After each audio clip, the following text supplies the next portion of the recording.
السلام عليكم ورحمة الله وبركاته. المدارس بدأت، كل سنة وانتم طيبين. كل يوم هننزل نشتري فينو، طب ما تيجي نعمله في البيت، أوفر وأنضف وأريح لينا كمان. بس قبل ما نبدأ تعالي الأول نعمل لايك للفينو ولايك للفيديو واشتراك في القناة، ونشير لأحبابنا وأصحابنا عشان يوصلنا كل جديد إن شاء الله. ونقول بسم الله الرحمن الرحيم. نص كيلو دقيق منخول، عليه نص معلقة صغيرة بيكنج باودر، وممكن ما نحطهاش خالص بس دي بتخليه هشة اكتر. هنحط كمان 2 معلقة كبيرة خميرة ونص معلقة صغيرة ملح.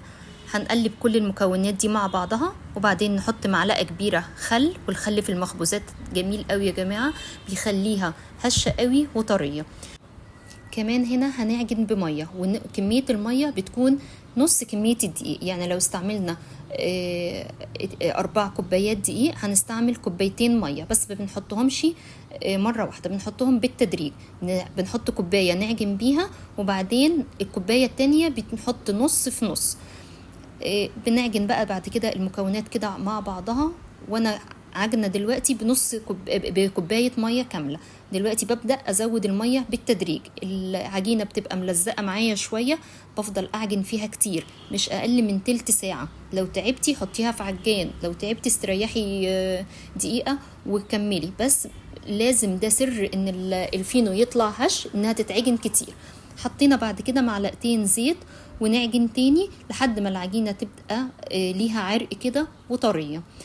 العجينة الفينو ما بتخمرش، احنا بنغطيها 5 دقايق ترتاح بس، عشان لما نيجي نفردها ما تلمش مننا. وبعدين نبدأ نقطعها. هنقطع 20 الكيلو دقيق بيعمل 40 كورة، يعني 40 رغيف.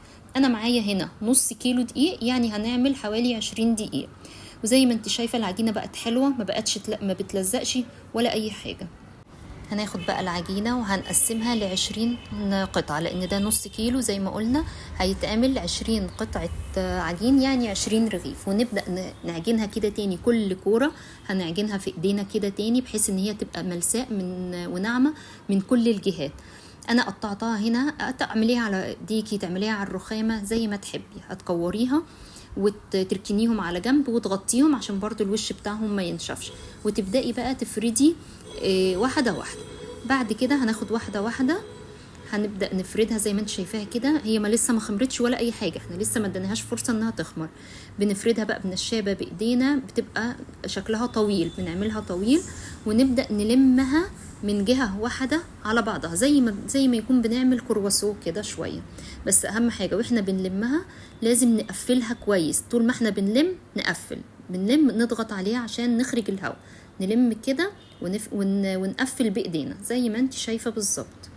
وبعدين بنروح فردينها بقى، عاملينها رول كده على الرخامة، واحنا برضو ضاغطين قوي عشان الهواء يخرج منها. ودي واحدة كمان برضو بنفردها كده طويلة زي ما انت شايفة، وبنبدأ نلفها برضو على بعضها من ناحية واحدة.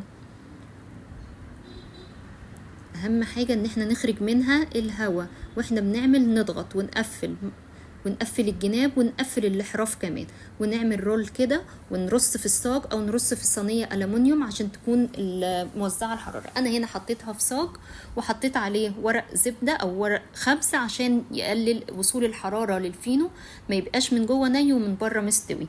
بعد كده بدهن الوش زي ما انت عايزه، بميه، تدهنيه بزيت. انا هنا بدهنه بلبن عشان يبقى كله نفس اللون.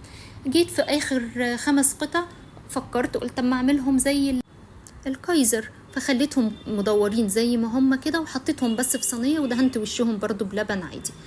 في الحاله دي بقى انا بسيبها تخمر قد ايه؟ يلا احنا في الصيف هنسيبها ربع ساعه، في الشتاء هنسيبها نص ساعه.